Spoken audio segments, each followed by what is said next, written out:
Peace and love, family and friends, naysayers, whomever. My name is Leon Wheeler Jr., and this is Master Making in Motion. And today's brief talk comes from Robert Greene's book, The Laws of Human Nature. And the subject matter is determining the strengths in people's character. With that, I ask a question. Are you a creature of habit? Now, this is important because character is nothing more than habit. It's what we do time and time again. It's what we do every single day. What we do is who we are.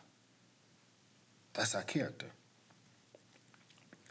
So keep that in mind. What you do develop into who you are. Keep that in mind. I want to tell you a story, and hopefully we can connect it some type of way. Early on in my life, I became fixated with the life of crime. I started this by watching gangster flicks on television, movies with actors in it, such as James Cagney, Edward G. Robinson, George Ralph, and my guy, Humphrey Bogart. I really connected with Bogart. I dug his name, the way he talked, his swag, everything about this European touched me. We didn't have a lot of black people on television at the time, and if we did, they were not playing roles of people who were really manipulating the system. So I somewhat fell in love with this mindset, this way of life, and started trying to implement it in my life. I'm the only boy in my family, and I grew up in a neighborhood surrounded by big families with a lot of boys in it. And I was bullied by groups of boys and younger, my age, and groups older than me. So early on, I knew without a doubt I was going to have to be doing a lot of fighting. So I prepared myself for that. My One of my go-tos again was watching Bogart do his thing, and Edward G. and Cagney and George Ralph, and in all gangster movies. So I started paying attention to the guys in my neighborhood, the guys who were some of the guys who was bullying me, the rowdy guys, older cats that was hustlers, seemed to be doing something that I didn't know exactly what they was doing, but I started paying attention to them, picking up on their mannerisms, little bits and pieces, and I said, well, I'm gonna add this to my repertoire. I'm gonna use what I see from them that I like and make it a part of who I am. You do it again, over and over and over again, it becomes who you are. It becomes your character. Those habits of doing the things that I was doing, watching what I was watching and repeating it over and over again, it became who who I am, who I became. In around 1979, the culture somewhat did a little shift. Uh, the drug game changed. And this is really my introduction into this life. 1979. What took place is the older guys started using young cats to sell their drugs, knowing that, hey, they're probably just, take them to the station, call their parents, tell them to pick them up, and that would be pretty much the end of that. The system didn't have no idea what was going on at the time, so, it was the new thing. It was a new thing. So when I first saw that, I resisted. I was like, I'm not going to be no part of that because, I was ambivalent to a situation. I love the gangsters. I liked the power and that they seem to possess. The rowdiness, the defiance. But I also saw that in the movements, the black movements. With the Black Panthers. Yeah, even one of my uncles was a radical in the sense, who's no longer one. All my uncles was radical, but one was radical from a standpoint from being a militant.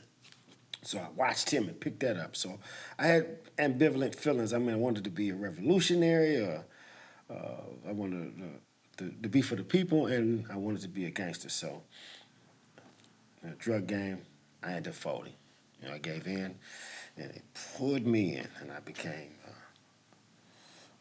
a drug dealer, unfortunately. Uh, Bad choice, but didn't seem at the time that I had many. So I went to work, started putting me a crew together, put me a team together. Seeing that this was what was going on, I said, well, hey, this is what I'm going to be a part of. Put the crew together and named us, called us the Bogey Boys. Now, when I did my recruiting, I took my time. I paid attention to the individuals. I studied them. I watched them. I seen their traits, their mannerism. I paid attention to their strengths and their weaknesses, and I selected people that had the characteristics that was defiant. That I knew they wasn't going to follow suit. They were bad boys, so to speak, with less structure. So that's who I recruited because I was like, hey, well, chances are you're not gonna do nothing with your life, I guess productive. You wasn't going to become a lawyer or a doctor, or you didn't want to work and wanted some money, but you didn't want to work 9 to 5. So, and I saw that in them. So those were the guys that I recruited, and I thought I had it together. I thought I was pretty good at it, for the most part. And for the most part, I guess I was, because I paid attention to, their traits. I paid attention to their personalities. So I knew them. I knew my guys. But even with my observation and my study of them, I still found myself having problems with them, with a lot of them. We would still fall out. And it came to me. I was like, why? Why am I having these problems? The problems was because I was missing the bigger piece. Well, the most prevalent piece of the puzzle. I was missing it, and that was me. That was the problem. When you don't know yourself in totality, you project a lot of your insecurities or whatever you're dealing with, your blind spots. You project that onto them. And when you do that, there's no way that you can possibly say that you really, see people for who they are, because you're placing in them who you are. But now, as a student of human nature, living my life the way that I want to see life on Earth, that's my strive. Being the best that I can possibly be, growing and striving. I now know without a doubt that you can't evaluate or know somebody else, not in totality, unless you know yourself. So I ask you a question. I want you to ponder on this because these are things that I've been through, and I just want you to ponder on them. Have you ever trusted someone that let you down? Not because they changed, but because you didn't pay attention to the red flags. Or maybe you cut somebody off prematurely. And when you think back on the subject matter, you realize that you were wrong. But you did that because of your own, I guess, short sightedness. your own insecurities, which was motivating you and talking to you, and led you astray. These things happen to us when we don't know ourselves. Robert Greene says that he said character is revealed in patterns. He said it's not what you do, moment for moment. He says it's not one moment. It's not, well, it is moment to moment. It's not one moment. It's not one mistake. It's a compilation, a compilation of repeated acts done over and over and over again. It's the choices we make time and time again. He said if you watch a person long enough, without a doubt, their patterns will appear. You get a chance to see a person for really who they are just by paying attention. But again, you need to know yourself. So I ask you, when you're around people that you know, what patterns do you notice? I ask you, do they stay calm under pressure, or do they flip flop? Uh, do they keep their word? You know. Now this is character. This is character. This is things that uh, they've been doing for quite a while, and it just reappear over and over again. This is character, and you can really only truly see these things in others once you have studied them in yourself. So think about this, and I ask you this: when you stress, how do you react? When you're angry, what is your go-to solution? When nobody's watching,